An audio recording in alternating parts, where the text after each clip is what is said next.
Can everyone see the screen? Overseas Title 101.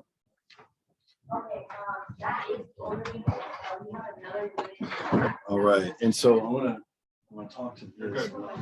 So, basically, with title, we're not building rockets. I think we all can agree on that, right? And at the end of the day, it's really one of the more important pieces of the transaction because you want to make sure that you have a clean title when the buyer buys the title, and there's nothing that's there that's going to, haunt them once they buy the house, right? So, who's on first? We kind of make this really simple.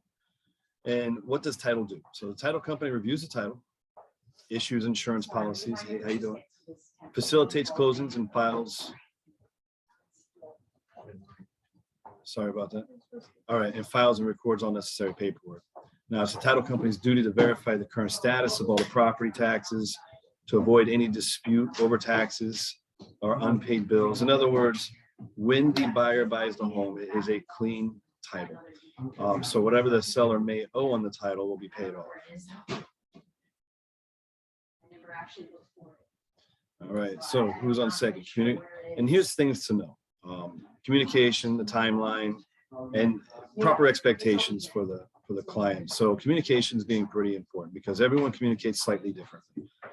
We as a title company want to be a chameleon when it comes to that. So some people, they don't really check their emails. So we need to check and text message them and follow up on an email that we may have sent. Or it may be a phone call away, or it might be, we're using WhatsApp a little bit more now. So communication is pretty important. And whatever avenue we use, we just want to make sure we get on the same page with that. The timeline is also important because as we all know, there's a contract and there's timelines within the contract. There's a contingency for the escrow. There's a contingency for inspection. There's a contingency for financing. And in some cases, there's other contingencies that are in there as well, appraisal and so forth. Having said that, we want to make sure that our timeline is in line with the contract first and foremost. And in some cases on the buyer's side, we also want to be communicating with the agent and the title company and allow the inspection to take place and the financing or the appraisal to at least be ordered before we order the survey. If the seller doesn't have a survey, that's good. The reason we do that is we just want to make sure that we're moving forward with the file. Every now and then you may have something that will shoot the file out. Maybe it didn't appraise, or the inspection came back and it was sideways, and you're not going to be able to negotiate your way through. There's no point in having the buyer buy the survey yet until that time comes into play. So we want to communicate with the lender, especially on when we should order the survey. And then we also want to make sure that if there is a survey that's on the property, no fence lines have been moved, no buildings have been built, or anything has changed to the integrity of the property and the legal description from when that survey was taking place to the present day. We always want that to be clean. And then with that, is your client ready? So again, communication the key. We just talked about that. Some people prefer text over email, call over text, so on and so forth. Let us know. We want to communicate with the agents before we communicate with the client, so that way the agent's always in control. Every file's different. So some agents just hand the client off to us, and we take off from there. I can do that, yeah. I want to interrupt this broadcast for a moment. There we go. All right. I feel like, yeah, the catcher, the orchestra guy, right? The one's at my back. All right, there we go. All right, and so we want to touch base, and we built these files to really, we want it to be tailor-made to the agent. At the end of the day, this is your client and you're our client, and they are also our client. However, it's an extension. And so as we grow our business together and we start working with agents, we get to learn how they work, how they communicate. As a transaction coordinator, there's variables when dealing with agents, right? And so so we want to make sure that we start that growth with our business by communication. Some agents say, hey, here's their information, talk to them at will.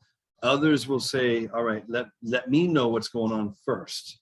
Let me talk to them first before you call them. And then we know the rules of engagement at that point.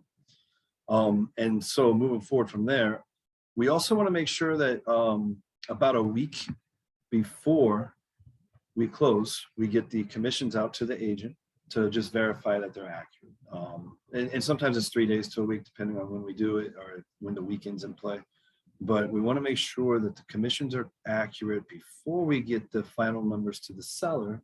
So that way, if something was off, the agent's not a bag, because they just want to get paid what they're supposed to get paid. But when expectations change a little bit and the seller thinks they're going to get a little bit more, and then all of a sudden it changed, no, the commission wasn't added correctly, and so the agent is getting more money. Even though it's what it was fair to begin with, the expectations changed, and it's not a great last impression for the agent. So we want to make sure that's accurate. And then we also want to talk to them about where they're closing. And so first things first, before sending a contract, make sure your buyer knows that the escrow deposit will be due within the next 3 days. Now, timeline on that is important. The day that the contract is effective or it's executed is day 0. And so if you have a contract that is executed on a Thursday is day 0, Friday is day 1, Saturday is day 2, Sunday is day 3. Obviously, the escrow can't be due on Sunday. And if you look at it, if it's a regular as-is FAR/BAR contract, be it as-is or standard, it will be the next business day that escrow is due. And so we're going to be working with the agents on that. So on a Wednesday or a Thursday, those timelines get a little funky with the deposits being due. So we want to make sure we understand those timelines. All right, so some of you may have seen this, but I think this is very similar to what we were experiencing about 5 months ago.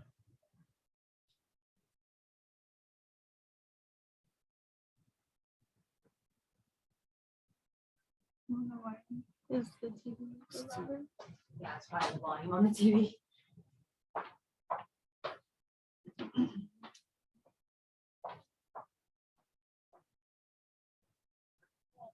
I'll pay cash. I got cash. 20, 30, 40, 45. Is it even worth that? 50. No, please. This is the 8th Apple I've tried to buy. Did I at least see it up close? Nope, it's an Apple. You know what it is. You either want it or you don't. I'll take it for 100. Whatever. California, it's the cheapest Apple I've ever seen. 120.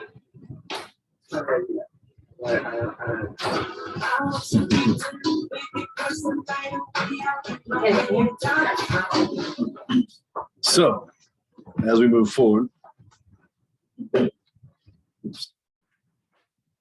that's funny. And we're gonna look back on that, in like a year. Like, I remember when it was like that. People were just buying it no matter what.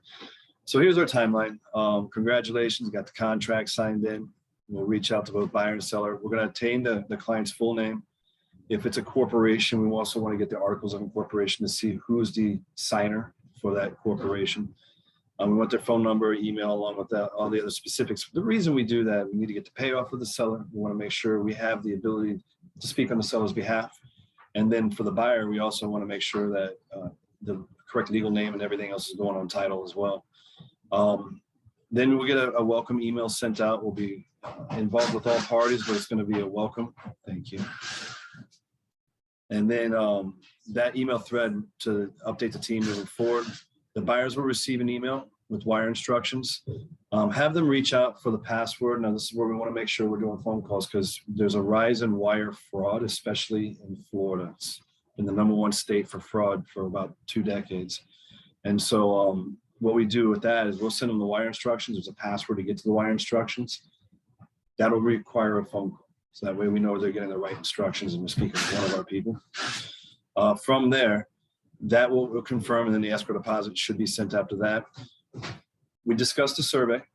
We're going to be communicating on the survey. It's helpful if the seller already has a survey, if it's a recent one.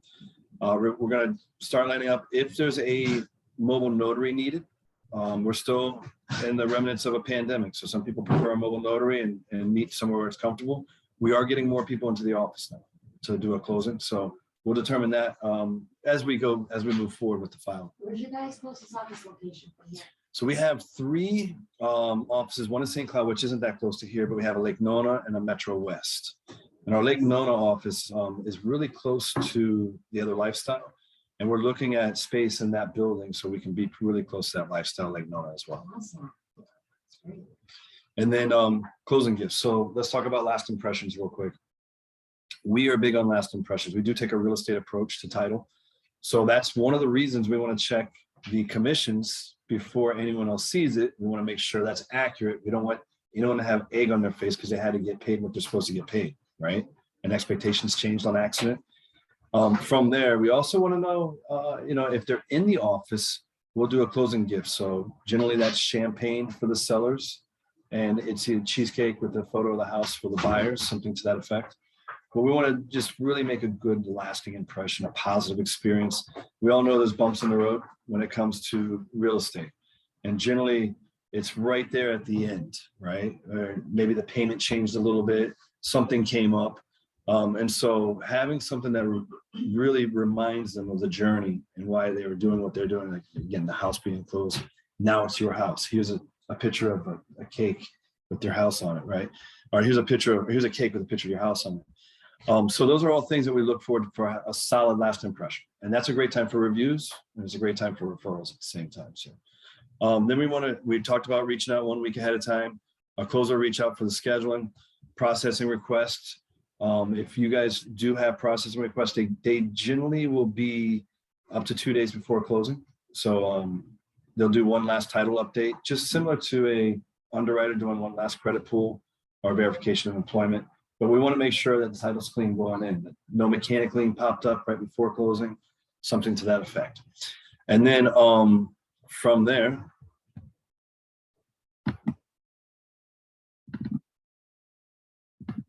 I was going over the big map. We've already done all this. And we can hand off the slideshow too. So, wire instructions.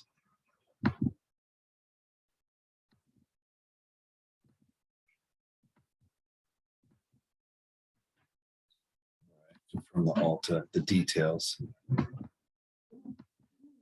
And the closing schedule is pretty important for us because we want to make sure that our agents are always in control.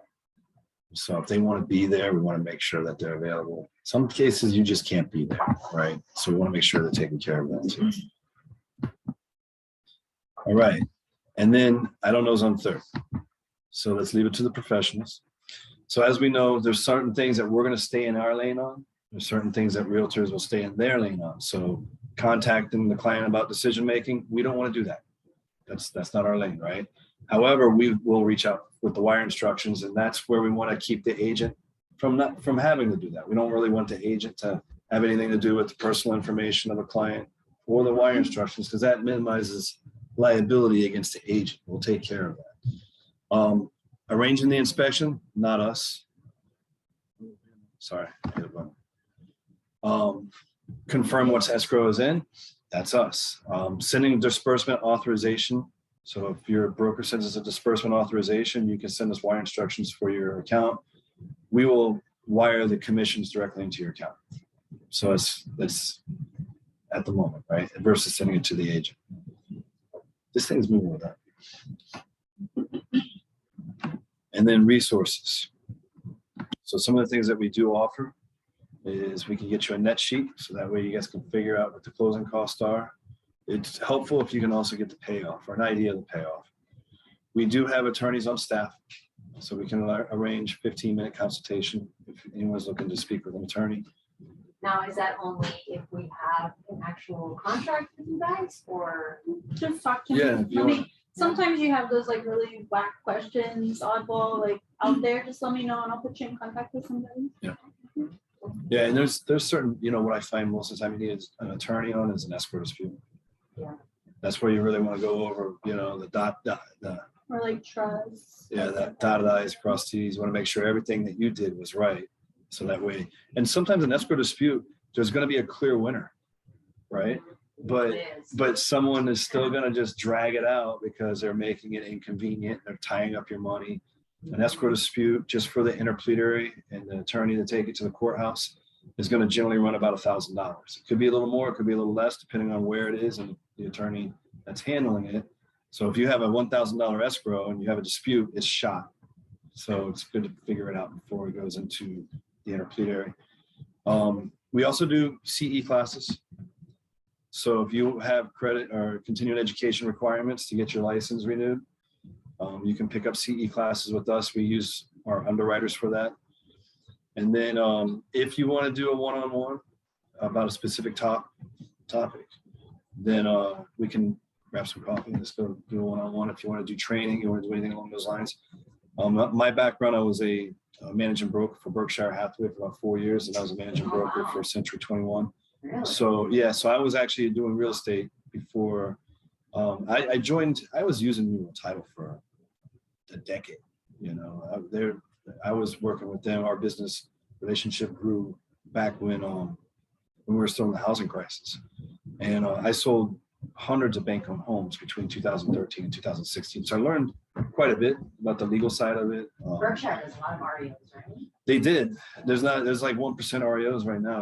There's not very many out there. Most people have equity. And what I've also heard that with a lot of the investors that are using hedge funds, a lot of the hedge funds that are changing their investment portfolios, they're going out and they're buying large pools of dysfunctional loans.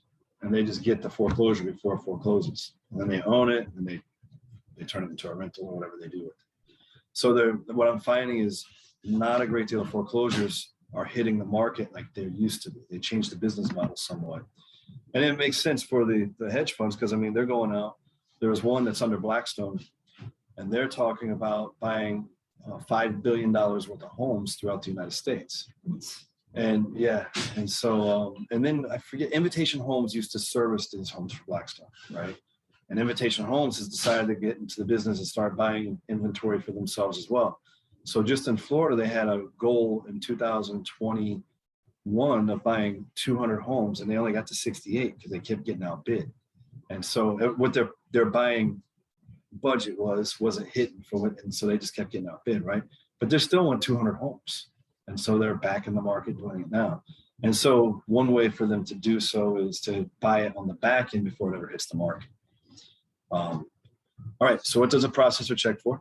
Buyer, seller, agent, business information are verified. We want the right, correct buyers on the property. We want the correct sellers. We don't want someone else selling the house that it doesn't belong to. And we want to make sure it's the right agents that is the buyer agent and the seller agent. We've had some agents come in, write a contract, and say that they belong to a particular brokerage, but they actually didn't. And so we see some funny stuff sometimes. Confirms escrow deposit's been received. Once escrow is confirmed, a survey can be ordered, but again, surveys are variables, right? So last year there was probably about 7 weeks where it rained really hard every day in Central Florida. And so surveys were backed up because they just couldn't get out and get the job done, right? And so we found surveys were running 2 weeks during the summertime last year. This year, it's fine. We don't have the same rain. Lien search is ordered. That can take 10 to 20 days, depending on the municipal. I've had some municipals take 20 days, and some are pretty quick. So, but the lien search is a third-party search. And so we are using, again, it goes to whatever the municipal charges for those lien searches. So those aren't actual title fees that we control. It's just third-party fees that are part of title. And then estoppels can take 10 business days as well. This year, estoppels have been a little funky. Part of that is because, especially if it has anything to do with condos. So condos have a lot of stuff is slowed down. When Surfside down in Miami collapsed, underwriters pulled out. And so a lot of insurance companies just dropped condos altogether, or they started reevaluating them. And there's a slight crisis when it comes to condos and insurance right now, because they only have 1,800 inspectors and they got 30,000 condos that need to be inspected. So they're slightly behind the curve, right? So insurance companies are trying to figure out what's going on there. And the estoppels, that's part of the estoppel. And so we're finding that the estoppels can take a little bit longer sometimes. Not all the time, but sometimes. Townhomes and HOAs are pretty cool. Once title commitment is back, we'll request a payoff. And then we want to confirm the ALTA and the HUD 1 week prior to closing. Once again, making sure the commissions are accurate. Calculate all title fees using the Fidelity software program. And then once the processor gets to clear to close, they'll reach out, schedule the closing. The rep will as well. And then 2 days before closing, we'll request one final update to ensure nothing has changed in the past 30 days. And why? So, piece of cake closing, which is also Ashley White. Would love to set up a one-on-one, go over business models, how we can help you. If you're a listing agent, we can work with you on listing postcards, just sold postcards. She already won me once. Has she? All right. Yeah, with one of my listings. So, yeah, and How did your open house go? It went amazing. Everyone loved the cheesecake. that's why we signed it, not just for the cheesecake. And so, Right. but what we find is, as our businesses grow, we get to know each other with business models, and certain agents need certain things. Certain agents do business a different way. And so the one-on-one gives us the ability to help us grow with you and around you. And at the end of the day, every realtor is their own enterprise, and they want to surround themselves with companies that make them look good. And so that's why you probably have 2 or 3 inspectors, because you can trust them. You have 2 or 3 mortgage people, so you can trust them, and they're not going to make you look bad. We want to be one of the title companies that will make you look good, and we want to grow with you. And in some ways, that's complementing your business. We can do marketing service agreements and so forth. So that way, we're within the CFPB guidelines, RESPA guidelines. No one is going to get in trouble. We have an attorney on staff that has given us the rules, so we understand how to stay in balance, while at the same time being able to grow our business with realtors and lenders as well. And then from there, connect with Ashley for sure, as far as when you want to meet, what you're looking for to fill the gap, as far as maybe you have some business solutions that you need. And then from there, we start working with you. And as we grow together, I think what happens is it just becomes easier for us to do business together, because we understand each other already. The trust is already beginning to get there, and we'll reach out. We want to make sure you look good to your client, and we want to focus on strong last impressions. All right, let's see what else we got here. That's it. All right. So any questions? And let me find out here. We'll stop sharing so I can see if anyone's chatting or raising their hands. So I know Ashley was great with my open house, helping me with my listing, but do you guys do any other type of maybe marketing materials to help us? Because as we saw, the market has shifted again. And Yeah. it's become a little bit harder to sell those listings now. So do you guys provide like marketing materials for that? In that Maybe situation, like mailers? let me know what you're looking to do. So Yeah. like in a couple days, I'm going door knocking with one of my agents. So we're gonna print up some flyers and just kind of go tackle the office. We're gonna go knock out some for sale by owners, things like that. So whatever you're Okay. looking for, just let me know, and then we'll kind of tailor what you need for you. Because just like you were saying earlier, some people can cold call and some people can door knock. Yeah. But it's very unlikely that you're gonna get someone that enjoys doing both. Someone Yeah. either likes the paperwork true. side of things or hates it. You're either a people person or Mhm. it's Or kind on of the like a back end, balance, yeah. right? So just let me know what you need. Okay. Yeah, and we can do brochures, we can do things like that. I always say, like, all right, what I've learned, I should say, is if you're gonna go door knocking, have an idea of your target market, and have 1 or 2, maybe 3 of those that are likely to sell, or maybe in trending in that area, and have a CMA available for them as well. So that when you're doing like, hey, no, just in the neighborhood, I decided to do a couple complimentary CMA for you. I've seen that work out well. I can show you how to do a net sheet while you're in the field. So Yeah. if you ever see a house that you just want to work up a quick net sheet, you can show up at their door and be like, this is what you're gonna net, like this with my commissions or whatever included, Right. this is your window of opportunity. So there's there's lots of things you can do. Okay. Good questions. What other questions? I would like to learn about how, let me say, social media. Social media? Okay. Let's do one-on-one. I'll help you. Ashley is very good at social media. Yeah, I So- need that. Yeah. But so I've surrounded myself with people who are better than me. Okay.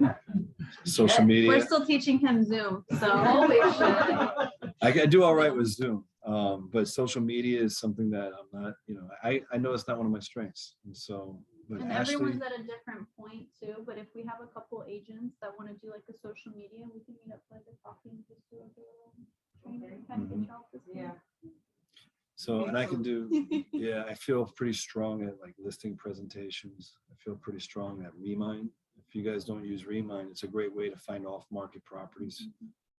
And if you want to hunt, and you're looking into development, things like that, there's different tools and different business models that we can, I can show you what we've seen in the past that's really worked out well. I know one thing, that we are in 2 parts of this transition. right? We're coming down from the sugar rush of a 2.2 to a 3% mortgage rate. And so as the market's correcting itself and we get back into the sixes, which is about where it should be, and we get back to 65 to 80 days on the market, people are kind of freaking out. What I find is there's different strategies, not only to create the right expectations with those sellers, but also to navigate the process without losing any money. One of the things that I mentioned earlier was I sold hundreds of bank-owned homes, which translates to thousands of BPOs, which is bank offering prices or broker price opinions, whatever, wherever, it's different places. But basically it's like a little appraisal for the bank. And so I've taken that, and when I was listing homes and so forth, part of my presentation was defending the value of the appraisal. And not a lot of people really talk about that. And so I even have the BPO template. And so whenever the appraiser shows up, and the appraiser never got into the home without me, I go Columbo kind of. I don't know if you know who Columbo is, but I'm like, hey, you're the expert, So this is what we did to price the house. Here's the story. We had X amount of offers. There's a functional obsolescence here. I mean, this was a double, master bedroom, but the one downstairs has a handicap fitted out. So not everyone likes that, but it's a functional obsolescence. It works, right? Well, at the same time, the upgrades for that cost this amount, got a new roof. And so you really go in and you defend the value of the appraisal. And what I find is they appreciate that in many ways because they're overworked, underpaid, and underappreciated. And so for them, giving them that extra comp or maybe a perspective on a difference in the house, Also, it makes a list of difference. renovations that have been done. That's so important. Yeah, I've done that a lot. Yeah, it's so important. And so if it has a new roof, that needs to be noted in the appraisal. And I see appraisers that, they're so busy, they won't have that, right? And that'll affect the appraisal. Yeah, I've- sometimes they just won't notice that it was brand new and replaced. I had an appraiser that didn't notice a whole bedroom. So yeah, it was, Yeah, that's what I'm saying. he had it as a 5-bedroom. It was a 6-bedroom there. And he just didn't count it, And so, but when you defend it, you have two stands in the defense, right? The first is up front. This is what I got. And if he doesn't use that, then you defend it because you're going to go back to the lender and say, this is what I got. And I don't see that he missed a bedroom. He didn't note the new roof. And there's 2 comps that he didn't use that are within a mile that should be used or at least considered, since we're using multiple comps over 3. And so now that appraiser knows that you're going to defend it one way or the other, and they're going to have to do the extra work to defend themselves from what you're putting out there and saying, hey, why didn't he use this for this? And, can he explain why he didn't use these comps, things like that. But it also means something. It's tens of thousands of dollars in many cases, especially in over the last 2 years, as prices have gone through the roof. How do you defend that? Unless you're getting an appraisal contingency waiver or a gap in the appraisal contingency, where that means, the buyer will pay $20,000 over the appraised amount to hit the purchase price, whatever the case may be. And so we can look at training on those efforts, farming, things like that. We look at a lot of different things, especially when it comes to listings. We have a lot of training classes for listings. And what we find is there's a lot of different ways to get listings. There's institutional ways. There's ways that you can just hit the free market. Go ahead. And then there's also how are you working your past clientele and all that. So we look at different flow policies, different flow ways of creating pillars for a business model. One of the things that we also look at, and I won't take too much more time, is when you create a business model for yourself in real estate, do you have the pillars of that business model in place for the roof to stand when the market shifts? And what that means is, if I was just a bank-owned guy, if I just sold bank-owned homes during the crisis, I would have been out of business because there was no foreclosures. There was nothing in there. There's no short sales. There was a moratorium for 2 years, right? That you could live in the home without foreclosure. And so that was an institutional pillar, right? So that pillar can go to an attorney, divorce attorneys. That pillar can go to probate attorneys, because they have clients who they need to figure out what the value of the house is, right? And so if they can trust me to get a BPO for the value of the house, then they would trust me to also list the house. And so that's a pillar. That's its own pillar, right? Sphere of influence is a pillar. Past clients, if you've been a buyer's agent for 2 years or more, now you have homeowners in your sphere. You have homeowners as a past client. So what are we doing in that regard as far as just constant follow-up to make sure that you don't lose those clients, right? According to National Association of Realtors, 90% of home buyers are actually pleased with their realtor. They say they would use their realtor again. They would refer a friend to their realtor. 15% actually do. So there's a gap, and that gap is follow-up. There's a fortune in follow-up. And if you don't follow up, you're always transaction to transaction to transaction. You're never building a book of business. You're never building that residual business that keeps coming back to you, where you have that 10, 20, 30-year career in real estate. Because believe it or not, it actually gets easier after 3 years, It does, yeah. right? Yes. Your first year and a half is a grind. Your first 6 months are a grind. Your first year and a half is still rolling with a lot of punches. By year 3, I would say the first 2 to 3 years. right, yeah, and you may start getting some people coming back to you by year 3. You think about what we just went through over the last 2 years. And again, we're going to come off this sugar high, right? Where rates are 2 and 3%, 2.5%, 3%, right? And it was very affordable and very attainable homes to get into. Now they got themselves into a $600,000 home, right? It's a beautiful house. And then all of a sudden, the insurance is about to reset and the taxes are about to reset. And if they bought it brand new, the tax bill when they bought it brand new is off the land. And now they're in it, and come January 1st, you got a whole neighborhood that are worth all $600,000 homes. What do you think is going to happen with those taxes? They're going up. That's right. So insurance and taxes will always go up. So now you have past clients that may need to sell again, because what was a very affordable home isn't as affordable now, right? And so investors, they're going to see a big hike in tax, especially if they bought an Airbnb and that Airbnb was homesteaded property taxes. And then all of a sudden those taxes go up and it's not working out. The cap rate's not working like they'd hoped it would. They may come back to you to sell the house because they can sell it for more. Those are all pillars that we work on. We also look at community pillars, things like that, to help develop a business model. If it's farming that you want to really focus in on, we have the ability, we work with some companies that do a great deal of data mining. So we can pull a neighborhood and we can tell you what the turnover rate on that neighborhood is. We can tell you what the turnover rate is over 5 years and over 1 year, and also what the average sales price of that neighborhood is. So if it's a neighborhood that's got about 100 homes, average sales price is 600,000 and turnover rates around 10%, that's a good neighborhood to farm. And you start peppering them with postcards, social media, door knocking. I saw an agent drag a wagon of iced up Trulies. She went in through a neighborhood, right? And she had a music playing, and it was festive music. It was like this reggae style music, you know, and I think it was Stick Figure, if you know what that band is. Anyhow, she's going through the neighborhood, she's knocking, and she created 5 CMAs for this neighborhood. And we went to Remine, and in Remine, it gives you a sell score, and it gives you an idea by the trends and by the law of averages, who's likely to sell their house, right?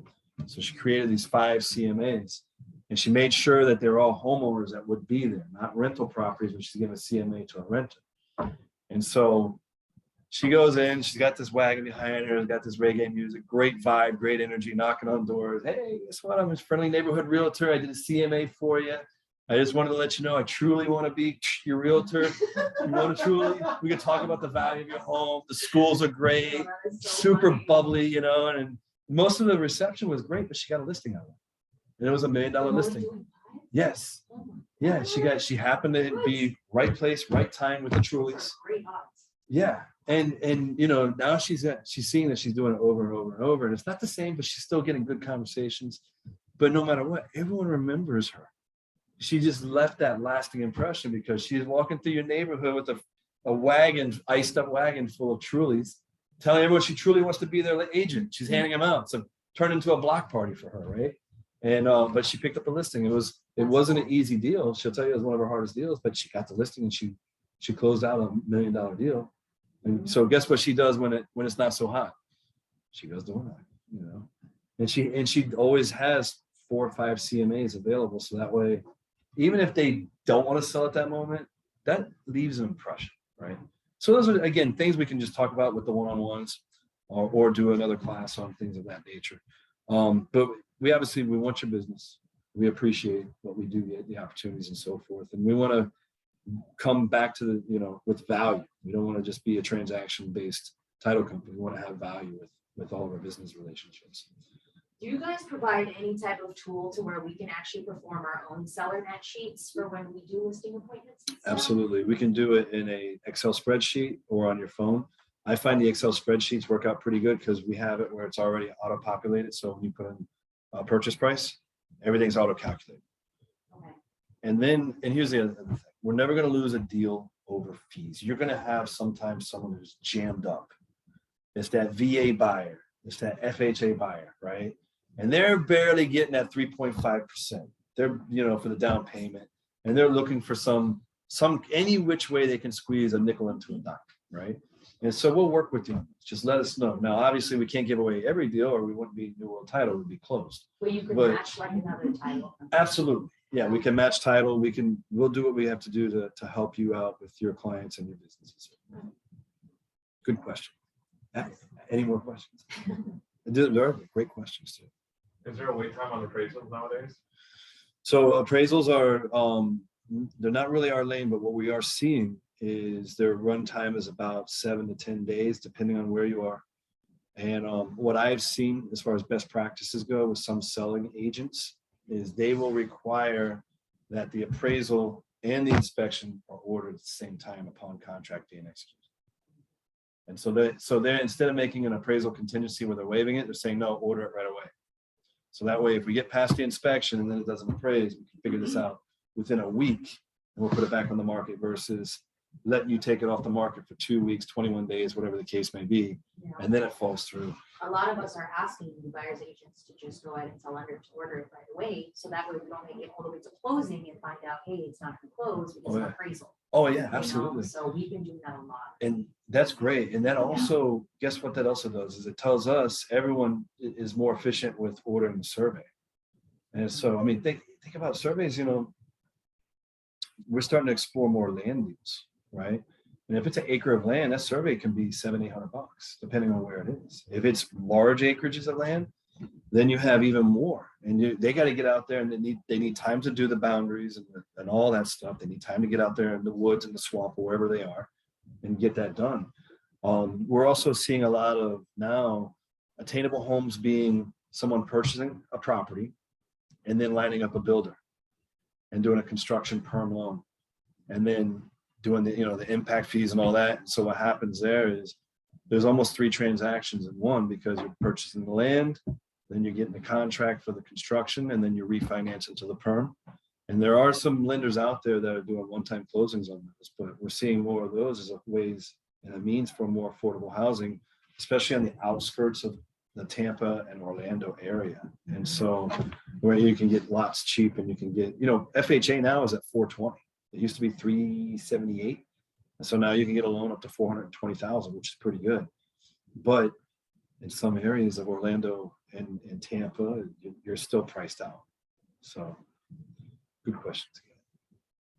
Any other I questions? have a question. Here, you say must always do a survey? Yeah, so unless it's a condo, you don't have to worry about a condo, but on a single family home, multifamily, townhomes, we will, for the lender. Now, if it's cash, Mhm. and cash doesn't care if there's a survey or not, it doesn't matter. But a lender will require us to verify the meets and bounds, a legal description and so forth. And that's that's the Form Alta 9. And so what's going to happen there is we have to make sure the survey is accurate and up to date. Now, in some cases, if the seller just bought the house 3-4 years ago, that's a good survey. And they didn't change anything. We had one survey just come in recently. It was from 2017. But when they did the survey, they realized that the fence line was 2 feet over in the neighbor's yard. And so then they moved the fence line. Now that would require a new survey though, because the fence line was moved. So the buyer on that home had to buy a new survey. But it's always really incumbent on the lender and the buyer. The seller rarely cares about survey. Okay. And inspection. Mhm. Can they buy a waiver here too, or no? They must do the Everything's inspection. negotiable. Okay. Everything's negotiable, yeah. I wouldn't recommend waiving the inspection, but Yeah. I've seen it. Yeah, okay, yeah, no, because in PA, we waive, everybody waive the inspection because it will, the seller will come see that you want to do the inspection, they will say no. Yeah, as is, They yeah. don't It's want- crazy about the demand, right? Mhm. Yeah, I've seen similar things to that, but I've only seen a handful that waive the inspection. Okay, so Yeah. here is a must. Generally, what they want is an inspection like within 5 days. Yeah. Okay. So that way they get in, they get out of there, and it's not it's not hanging out and keeping the property off the market. Okay. So, all good questions. Are we I'm good? learning. All right. That's why they're here. Yeah. So that's really all we had. What I'd like to do is just continue doing these. So that way What office do you work I'm a gypsy. I'm kind of everywhere. I'm across Central Florida. Yeah. So I live in Tampa, but I live on the east side of Tampa, so I can get to Orlando pretty quickly. I work generally 1 or 2 days in Orlando, 1 or 2 days in Tampa, and sometimes I'll spend a day or two in Lakeland. And so really just helping grow those offices. We have 3 offices in Orlando. We have 1 in Tampa. The one in Tampa's, I don't know if you're familiar with Tampa, but it's right by the airport. So it's actually it's the one office that we have that you can see the bay, you can see the ocean, and our salt water it's the bay. And then we also have one in Melbourne. You can see the intercoastal on that. But so we're on both sides of the state, and then 3 in the middle. And we want to open an office in Lakeland eventually, and we want to get one in downtown Orlando as well. So, yeah, And then we also do the mobile notary. So if you don't want to do it in the office, we can do that anywhere, anytime at the property or here, even if you needed to do something like that. You guys have we were told that New World actually covers the cost of the transaction coordinator with Yeah. Lifestyle Realty. Mhm. So they told me that would apply here as well. This is correct? true. Yes. Okay. So let's talk about the transaction coordinator. So on those, it's harder for us to waive fees because we are taking on the cost of a transaction coordinator too. So the money's got to come from somewhere, and they actually work for New World. Now, in some cases, we want to bring on a transaction coordinator depending on where we are. And we again have gone through CFP requirements to make sure we're within RESPA guidelines to do so. So they have to be on our payroll for us to do it. However, it still costs money, right? And so we just want to make sure that with our fees that they're fair and balanced. But at the same time, we don't want to be the most expensive game in town by any means. We just want to be fair and competitive, so that way everyone's taken care of and everyone's happy more than anything else. So still in a pinch, if you need us to work with settlement fees and things, let us know. But Mhm. including that transaction coordinator kind of limits that a little bit more, since we have all the closing gifts and the other things that we're like offering them. You mentioned mobile closing. Does that count as out of state as well? Yeah, and we've been able to do remote online closings too. So we recently had a remote online closing where a guy was in the Netherlands or something like that. And we could not get first of all, him going to the embassy was its own challenge. Then finding a notary at the embassy was another challenge. And so the remote online notary system, which is also known as RON, it's pretty cool because it's remote. He can be at his computer and we can be here in Florida, and we did it that way. So we do have those options. And as time goes forward, I would imagine that is going to be used far more, where people don't even come into the office anymore. They just, wherever they are at their kitchen counter, they do it right there. And so, but in today's world, we still offer in-office and then mobile and then remote. So make it easy. Do you guys have bilingual people? Yeah, He absolutely. speaks lots of languages. Oh, Yeah. So if it's Spanish, yes. Spanish, yes. Yes. If it's French, I got to bring in the intern because he's the only one that speaks French. I'm And just so, wondering, because we have a lot of Spanish speaking users. yeah, no, I was trying to tell him not to take French. I was like, when are you gonna speak French in the streets of Orlando or Tampa? Never. But hey, we got French if you need it. S'il vous plaît. Yeah, but no, absolutely. We want to make sure that's covered. So we are bilingual all the way through. With the exception, I hablo un poquito and even Un poquito gringa español. speaks English in Spanish. But yeah, absolutely. We'll tailor make it. And so, good questions. Keep firing away. All right, I'll ask a question. If you like cheesecake, which one is your favorite? And then mine would probably be strawberry. Because those are part of the closing gifts for the buyers. I like cheesecake with fruit. All right, I I like have cheesecake some of with that over there chocolate. too. I have some of that over there too. fruit cheesecake.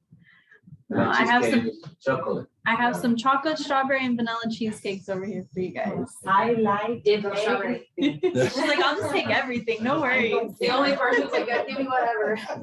So are we good on Zoom land, I guess? Because I looked at chat, there's no questions in chat.